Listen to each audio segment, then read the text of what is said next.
creem nesta manhã que Deus tem um milagre para as nossas vidas? Levante a sua mão. Glória a Deus. Como eu disse em princípio, irmãos e amigos que nos ouvem nesta manhã, a nossa lição ela é dividida em cerca de 13 lições que duram um trimestre. A cada ano nós estudamos 4 trimestres.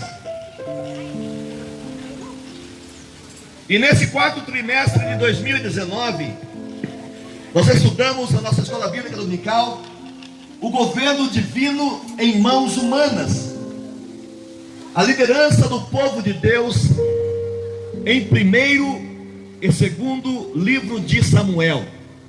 Então nós temos abordado desde o início desse trimestre sobre esse importante assunto. E nesta manhã nós iremos resumir aqui uma aula na medida do possível, que é a lição de número 10. A lição de número 10, quem trouxe a sua lição aí, que vai falar sobre o pecado do homem segundo o coração de Deus. O pecado do homem segundo o coração de Deus. A Bíblia chama um dos seus personagens de um homem segundo o coração de Deus. Quem foi esse homem? Davi. E o texto áureo, o texto de ouro da lição de hoje, está no 2º livro de Samuel, capítulo 11, versículo 27, que diz assim: porém essa coisa que Davi fez pareceu mal aos olhos do Senhor. Porém esta coisa que Davi fez pareceu mal aos olhos do Senhor. Nós iremos abordar nesta manhã o que foi que Davi fez que pareceu mal aos olhos do Senhor. E vamos extrair algumas lições para as nossas vidas sobre este acontecimento. Davi é o antepassado mais famoso de Jesus Cristo. Quando Jesus exerceu seu ministério aqui na terra por cerca de 3 anos, onde ele passava, muitas pessoas necessitadas não o chamavam de filho de Abraão, de filho de José, ou de filho de Jacó, mas o chamavam de filho de Davi, porque Davi é o antepassado mais famoso de Cristo. Porque Davi, ele foi tão famoso, foi o maior rei de Israel.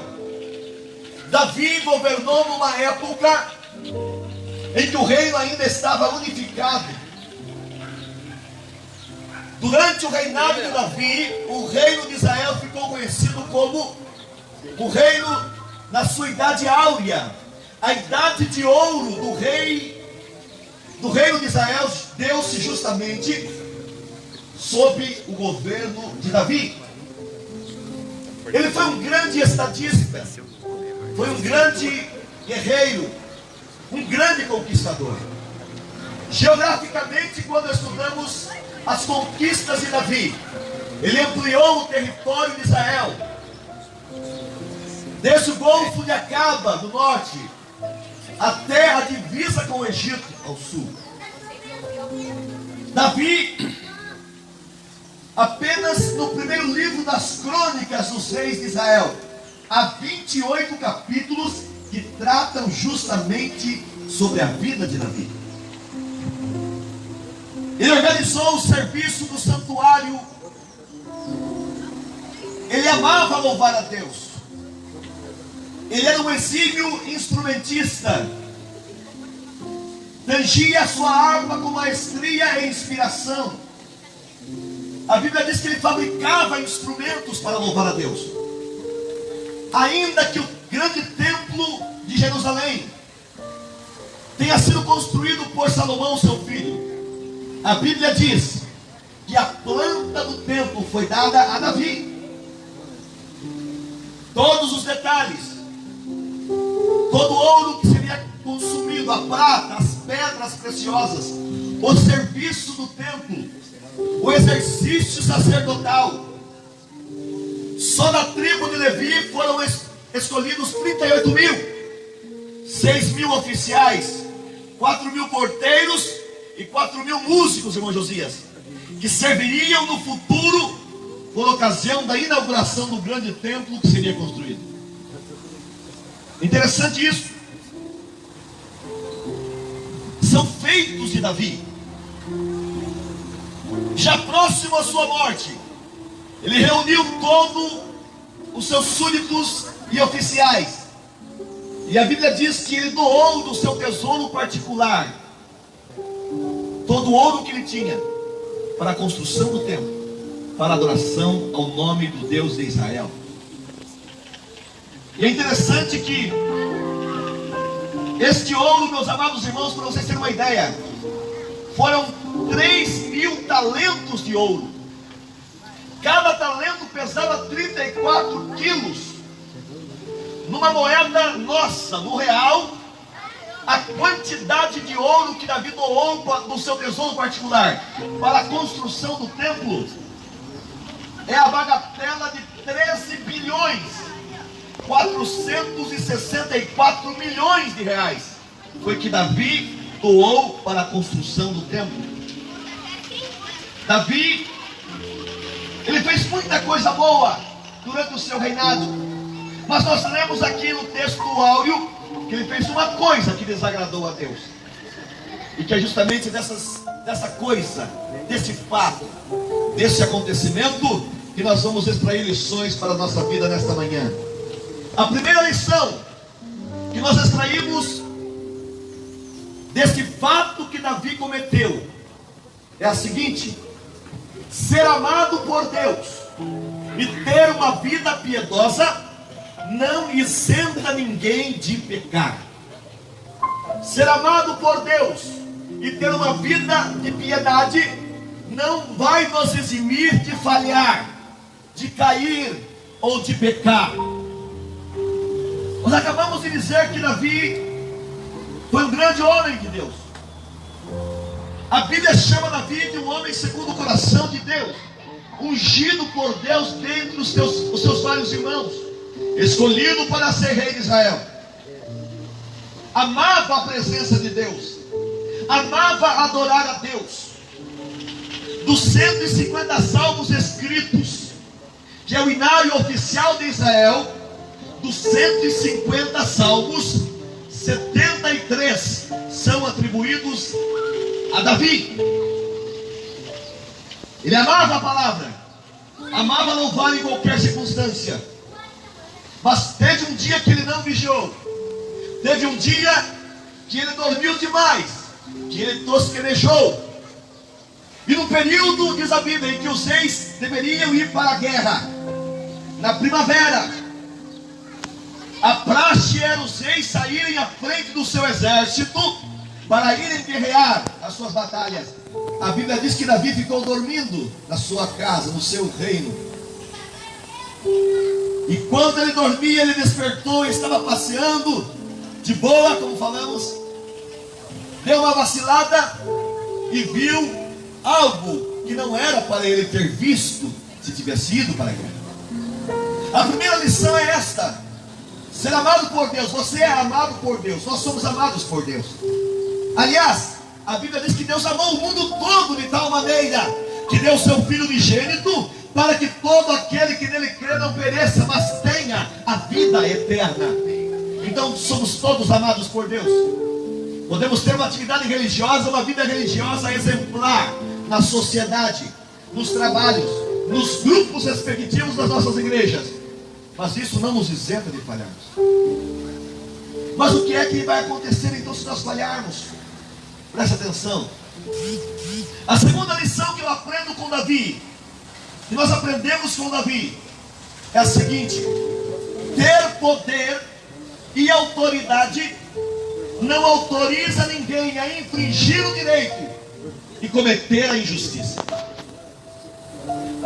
Ter poder e autoridade por uma posição, em qualquer área que seja, não nos autoriza a infringir o que é certo, o que é direito, e praticarmos a injustiça. Nós estamos vivendo um contexto em nosso país que tem que se fazer reforma da Previdência, reforma tributária, reforma em vários âmbitos, para que a economia se restabeleça. E em muitos casos, Na maioria das vezes, foi justamente porque governantes, aqueles que detinham o poder e a autoridade, abusaram do seu direito, cometeram injustiça e infringiram o que é correto. E foi justamente o que aconteceu com Davi também. Ele estava passeando no terraço do seu palácio, o seu exército na guerra, e de repente ele vê uma mulher bonita, uma linda mulher, lá na sua casa de banho, lá embaixo, se banhando, bem na hora do banho daquela mulher. E a Bíblia diz que Davi sentiu-se atraído por ela e procurou saber quem era aquela mulher. E chegou a notícia para Davi: aquela mulher era casada, Davi. Aquela mulher é mulher de Urias, o heteu, um dos seus soldados. O pai dela também é um dos seus soldados. Mas mesmo assim, Davi, detendo a autoridade de rei, abusou da sua autoridade e mandou chamar aquela mulher. E a Bíblia diz que ele deitou-se com ela e cometeu o pecado. Ela sai da presença de Davi, volta para a sua casa. Mas o que ninguém esperava dos dois, que estavam fazendo aquela coisa em oculto, é que ela engravidou. E quando ela percebeu que estava grávida, ela mandou avisar o rei. E quando a notícia chegou para o rei, em nossa linguagem de hoje, caiu a casa do rei. Então, eu não sei se nós falamos nesta manhã para pessoas que detêm autoridade, poder, posição social ou nos três poderes, mas isto não nos autoriza, não te autoriza a cometer injustiça ou abusar do direito. Foi o que Davi fez. Esta é a lição de hoje, não poderíamos fugir da lição. Nós temos um cronograma sistemático a cada domingo. A terceira lição que nós podemos extrair desse fato: insistir no erro vai causar ainda consequências mais graves. Insistir no erro vai causar ainda consequências mais graves. Davi cometeu o primeiro erro. Quando chega a notícia da mulher que ela havia concebido, Davi armou um plano maquiavélico para ocultar o primeiro erro. O que ele faz? Mandou chamar o marido da mulher, Urias, o heteu. E quando Urias chega na presença de Davi, Davi começa a conversar com Urias com uma conversa mole. E aí, como é que está o exército lá no campo? Como está o comandante Joabe? Como está a disposição da batalha? As estratégias da batalha? E você está bem? Seguinte, vou dar uma folga para você. Está aqui um presente para você. Deu um presente para ele, para Urias, o grande rei Davi, segundo o coração de Deus. E falou para Urias: está de fora hoje, vai para tua casa, toma um banho bem gostoso, corresponda lá com a sua mulher, porque Davi queria encobrir o pecado. Porque se Urias fosse a casa, na mentalidade de Davi, o seu primeiro erro seria coberto. E está aqui um presente para você. Só que Urias não foi para a casa. Ele voltou para o acampamento dos soldados. E a Bíblia diz que alguém chegou lá para Davi e falou: Davi, Urias não foi para casa. Chama de novo Urias. Segunda estratégia do plano maquiavélico. Fica mais hoje comigo aqui, Urias. É interessante, irmãos, e ouvintes nesta manhã, internautas que nos acompanham, que Urias não era um simples soldado de Davi. Davi tinha milhares de soldados. Desses milhares de soldados, ele tinha 37 valentes, Felipe. E Urias era um dos valentes. O sogro de Urias, que era o pai de Batseba, era um dos valentes também. Então ele é um soldado exemplar, um dos melhores soldados de Davi. E nessa segunda vez que Urias chega para Davi, a Bíblia diz que Davi serve um jantar maravilhoso para Urias, come diante de Urias, bebe diante de Urias, se embriaga diante de Urias e embebeda Urias também. Toma aí, Urias, todo vinho que nós temos aí. para convencer Urias, que num ato, quem sabe, de não perfeito juízo, voltaria para sua casa e deitaria com sua esposa, e a concepção seria encoberta. Mas Urias, mesmo embriagado, ele dá um exemplo de soldado fiel. Ele volta para o acampamento.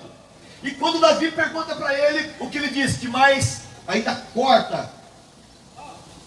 Ou era para cortar o coração de um homem que estivesse temendo a Deus na ocasião. Mas Davi estava certo. Davi estava resoluto em cumprir o seu pecado.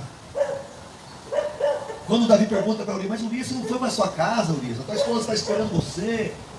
O que Urias fala para ele? Olha, meu rei, Israel está acampada, Judá está acampada, Joabe, meu senhor, meu comandante, está com soldados lá no campo, concentrados para a guerra. Eu de forma alguma iria para minha casa. Vive a tua alma, ó rei, vive o nosso Deus de Israel, que eu não vou para minha casa. Mas mesmo assim Davi continua naquele intento maligno. É por isso que eu disse essa terceira lição: insistir no erro gradativamente, para encobrir outro erro, vai ter consequências ainda mais drásticas. E aí, pela terceira vez, quando Davi vê que Urias não vai para casa, escreve uma carta, sela a carta e fala para Urias: Urias, leva essa carta para o teu comandante do exército, que é Joabe, e entrega para ele. Urias, um servidor fiel, um soldado autêntico, ele leva para Joabe, e Joabe abre a carta, certamente na presença de Urias, e quando ele olha para a carta, o que estava escrito na carta era a própria sentença de morte de Urias. Estava escrito na carta, comandante Joabe, mais ou menos assim: ao receber essa carta desse soldado que está te levando a carta, na próxima batalha com os amonitas, você coloca ele bem na frente da batalha, junto com os demais soldados. E não foi só isso, e você tira a proteção de trás da retaguarda. Você deixa eles e alguns soldados à deriva, para que ele seja ferido e morra. Só que Deus estava contemplando todas estas coisas. Joabe obedece, coloca Urias dentro da batalha. Urias é morto. O mensageiro volta para Davi e fala para Davi, já instruído por Joabe. E Joabe fala o seguinte para o mensageiro: o seguinte, você vai lá. Ele estava mancomunado com o rei Davi também, só ele sabia da história. Joabe, você fala para o rei o seguinte: olha, rei, nós estivemos na batalha e fomos lá e infelizmente nós perdemos alguns homens. E se caso o rei se enfurecer por nós termos aproximado muito da cidade, disse Joabe para o mensageiro, você disse o seguinte para Davi: fala também que o servo Urias morreu na batalha. O mensageiro chega: olha, rei, tivemos uma batalha, não foi bem sucedida. Começamos a batalhar no campo, mas o exército fugiu para a cidade. Nós chegamos perto demais da cidade e os flecheiros lançaram flechas e perdemos vários soldados. E o teu servo Urias também, infelizmente. Mas Davi estava tranquilo, porque estava cego no pecado e no erro. E a Bíblia diz que Davi simplesmente falou assim: não fala para Joabe esquentar a cabeça, porque guerra é assim mesmo, batalha é assim mesmo. A espada que mata outro lado, mata para cá também. Mas que ele se fortaleça, pega um grupo mais forte, com mais apoio, e vai à cidade e vença a cidade. Sabe o que a Bíblia diz, irmãos? Que um abismo chama outro abismo. Esta é a lição que nós estamos pautando nesse exato momento. Insistir no erro vai causar consequências mais graves. Possivelmente nós estamos aqui nessa manhã, não de balde, mas essa palavra inspirada por Deus, que hoje é o dia da Bíblia, para falar para você voltar-se para Deus. A Bíblia diz que chega a notícia para a mulher de Urias. Ela planteia, guarda o seu luto, e agora, depois do luto, a quarta fase do plano maquiavélico de Davi, para encobrir o pecado. chama Batseba para ser sua mulher e toma ela como esposa. E é justamente nesse exato momento que se encaixa o texto de ouro da lição de hoje. Depois de todos esses fatos que eu falei e narrei, porém isto pareceu mal aos olhos do Senhor. Mas nós podemos extrair mais duas lições rapidamente. Que existe a queda, mas também existe o levantar. Existe o fracasso, mas também existe uma oportunidade. Existem os desvarios da nossa mente, das nossas atitudes às vezes, mas também Deus nos dá chances para nós retornarmos à presença dele. E a quarta lição, nós encontramos, quarta e quinta lições, no capítulo 12 de 2 Samuel. Esses fatos que eu narrei estão no capítulo 11, que é a leitura bíblica da lição de hoje. E a quarta lição é a seguinte: a palavra de Deus é poderosa para corrigir e trazer qualquer pessoa de volta para o caminho certo. Davi havia errado, fracassado, insistido no erro, mas Deus sempre envia a sua palavra, como foi lida hoje de manhã pelo pastor Marco agora há pouco, foi colocada no Face pelo pastor Oswaldo, nosso superintendente, 2 Timóteo 3, 16 e 17, que a palavra inspirada, a escritura inspirada, ela é proveitosa para ensinar, para redarguir, para corrigir, para instruir na justiça um homem de Deus perfeito. E nessa instrução ele vai ser aperfeiçoado para as boas obras. Deus sempre envia a sua palavra para levantar o homem, para resgatar o homem. E a Bíblia diz que Deus enviou a sua palavra através do profeta Natan. Natan chega diante do rei e já conta uma história. Olha, rei, havia dois homens numa cidade, um era rico, o outro era pobre. O rico tinha muitas ovelhas, gado. No seu curral havia milhares de ovelhas. Mas o outro homem pobre, ele tinha apenas uma ovelhinha.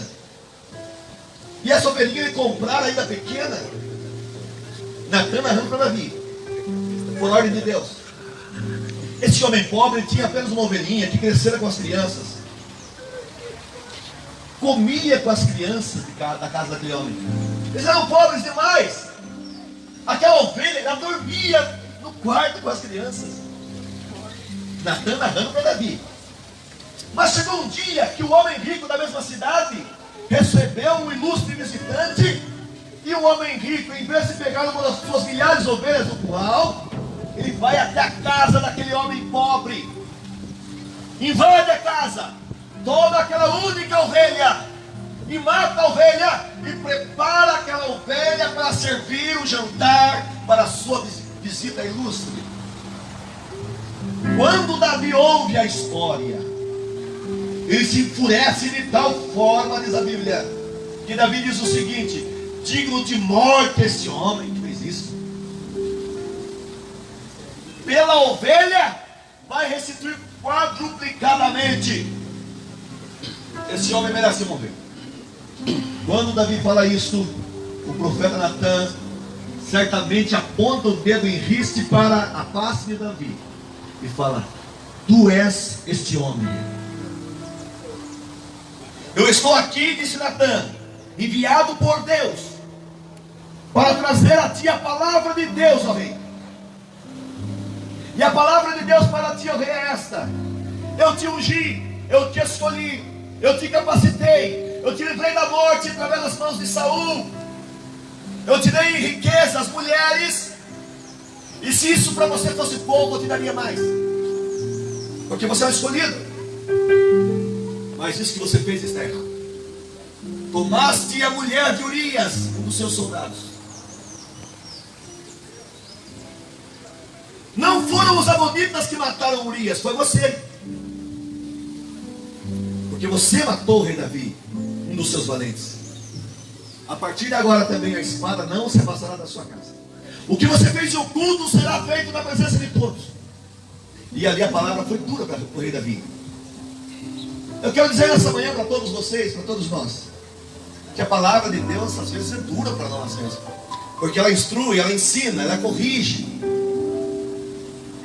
mas para que nós pratiquemos boas obras, para que nós voltemos ao caminho certo. Isto significa a palavra conversão. Você está indo numa direção, a palavra vem, você aceita, você converge e vai para o caminho correto.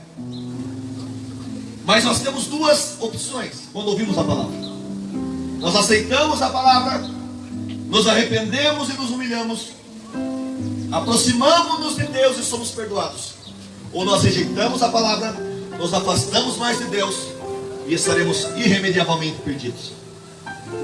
Há muitas pessoas que cometem o suicídio, que fogem de casa, se entregam às drogas, ao vício, qualquer deles, porque de fato, não porque elas são ruins, mas algo na vida delas fez com que elas se sentissem acusadas, e elas não tiveram coragem de enfrentar o erro, enfrentar o pecado, enfrentar a ocasião ou o fato, e não voltaram-se para Deus, mas se afastaram mais de Deus. E muitos vão para o álcool, outros para o crack, outros para a cocaína, outros viram andarilhos pelo mundo, e outros tiram sua própria vida. Mas nesta manhã nós queremos falar para vocês, e todos que nos assistem, que ainda há uma segunda chance, através da palavra de Deus, pelos escritos sagrados registrados neste livro santo, que pode ser aceito por você e por qualquer pessoa, e voltar para o caminho certo. Aqui a última lição do texto nos mostra que Davi aceitou a correção, aceitou a palavra. E a Bíblia diz que diante do profeta Natan ele diz: eu pequei contra o Senhor, e fato eu errei. Aqui no texto, no capítulo 12 de 2 Samuel, não fala quais foram os sintomas de Davi quando pecou. Mas Davi, como ele era, a Bíblia chama ele de mavioso em salmos, ele compunha salmos não só no momento bom, mas no momento ruim também. Não só lá no campo, cuidando das ovelhas, mas também escondido nas cavernas. Não só no trono de Israel, mas também fugindo do inimigo, ele compunha salmos. E por causa desse fato, que pareceu mal aos olhos do Senhor, ele compôs um salmo também, que foi o Salmo 51. E o Salmo 51 nos mostra quais foram os sintomas desse fato que Davi cometeu. E já estaremos encerrando. A Bíblia diz, no Salmo 51: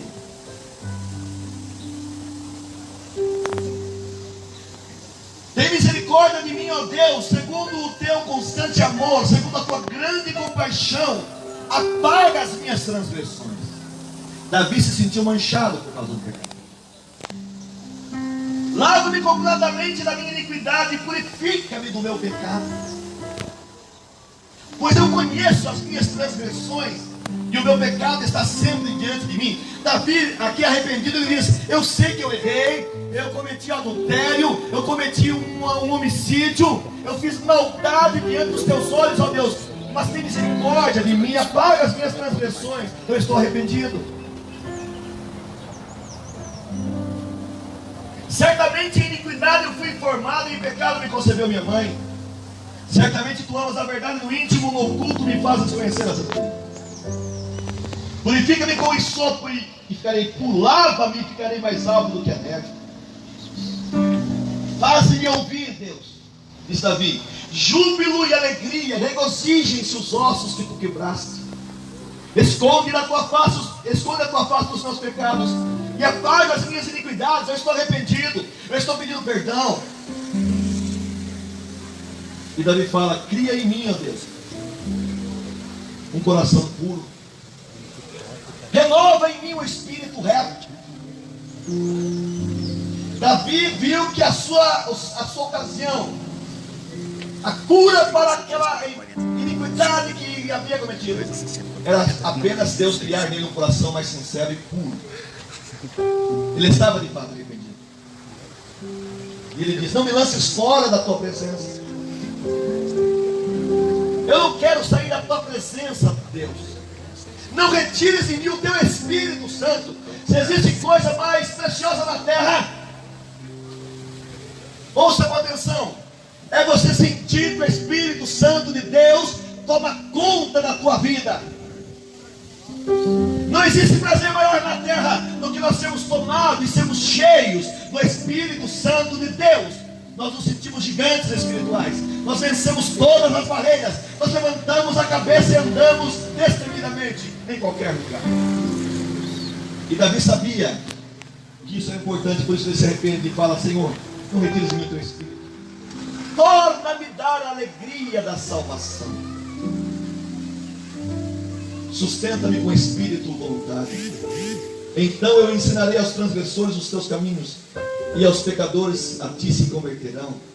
Livra-me dos crimes de sangue, ó Deus da minha salvação, e a minha língua cantará a tua retidão. Abre, ó Senhor, os meus lábios, e a minha boca entoará o teu louvor. Ele estava sem força até de louvar a Deus, aquele que havia composto 73 salmos. Um arrependimento sincero, ele é seguido por atitudes sinceras e de condição de miserabilidade e necessidade da presença de Deus na vida. Não te comprases, continuou Davi, em sacrifícios, senão eu os traria. Não te deleitas em holocausto. Davi estava dizendo o seguinte: não adianta, Pai, não adianta, Deus, eu ter uma vida litúrgica exemplar na minha exterioridade religiosa, de oferecer a ti sacrifícios todos os dias. Eu tenho milhares de ovelhas, aí poderia oferecer todo dia, milhares, centenas, mas eu sei que para ti não importa isso. Não adianta um estereótipo religioso exterior diante de Deus. O que importa é um coração sincero, arrependido, que volte para a sua presença. E é isso que Davi está dizendo aqui. Os sacrifícios para Deus são o espírito quebrantado. A um coração quebrantado e contrito não desprezarás, ó Deus. Davi soube e aprendeu da queda ao arrependimento, do fracasso ao sucesso, da injustiça à justiça, que ele precisava de Deus. E nesta manhã nós estamos aqui falar para você, estamos falando para todos vocês, que você precisa de Deus também, independentemente da sua situação. Existe um livro na Bíblia chamado Romanos, que é a carta de Paulo aos Romanos, cujo tema é a justificação pela fé. E ele diz o seguinte: que todos pecaram, ninguém há que escape, e destituídos estão da glória de Deus. Que o salário do pecado é a morte, mas o dom gratuito de Deus é a vida eterna. Sendo, pois, justificados pela fé, temos paz com Deus, através de Jesus, mediante quem obtivemos a entrada pela fé a esta graça. A última lição é esta: a graça de Deus ainda tem eficácia para perdoar um coração sinceramente arrependido. A graça de Deus ainda tem eficácia para perdoar um coração sinceramente arrependido. Estou encerrando e só quero revisar aqui as 5 lições que nós aprendemos na lição de hoje. O tema de hoje, da queda deste homem que foi segundo o coração de Deus. Primeira, ser amado por Deus e ter uma vida piedosa não isenta ninguém de falhar. Segunda lição, ter poder e autoridade não autoriza ninguém a infringir o direito e praticar a injustiça. Terceira lição, insistir no erro com certeza causará consequências mais graves. Quarta lição, a palavra de Deus é poderosa para corrigir e trazer qualquer pessoa de volta para o caminho certo. E quinta e última lição, a graça de Deus ainda tem eficácia para perdoar, para restaurar, para redimir um coração sinceramente arrependido. Que Deus abençoe vocês que nos ouviram nesta manhã.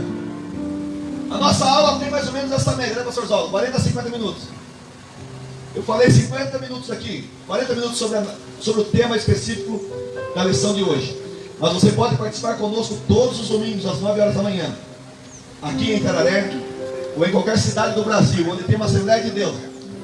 Haverá uma escola bíblica dominical às 9 horas da manhã, estudando de forma sistemática a palavra de Deus, que é poderosa para nos instruir, para nos ensinar, nos aperfeiçoar, a consertar a nossa vida e nos aperfeiçoar para as boas obras. Que Deus vos abençoe em nome de Jesus.